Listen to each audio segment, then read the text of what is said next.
The learning target for part 2 is I can use mathematical thinking to compare the amount of saltwater and freshwater on Earth. If you haven't answered all of the questions and completed every slide on part 2, please pause this video. It doesn't do you any good to listen to me share the answers. You won't learn anything. So make sure you're testing yourself first and then come back and listen and watch this video.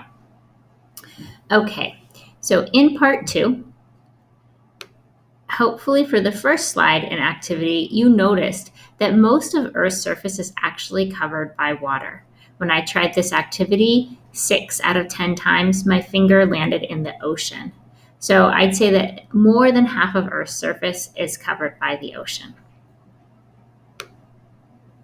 On this slide, you got some real data about how much of Earth's water is saltwater. So 321 million cubic miles. This is really hard to envision because a cubic mile is like a mile long, wide, and tall, filled with water.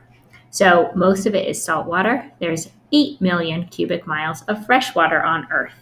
The pie chart that best represents this data is right here, a very small amount of freshwater compared to saltwater.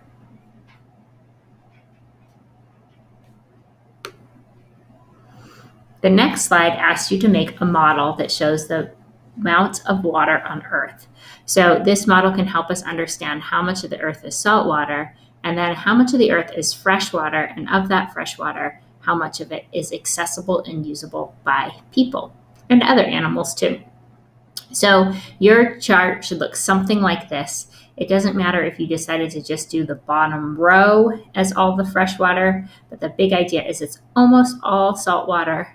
You can see some frozen freshwater in purple, an even smaller amount of groundwater, and just a really, really small amount of freshwater that is accessible in rivers and lakes. So I can show the data that I had in my model on a bar graph. Most of the freshwater on Earth is frozen. And then the next category we find freshwater is groundwater. That's water that's underground. And finally, there's just a really, really small, tiny percentage of water in rivers and lakes.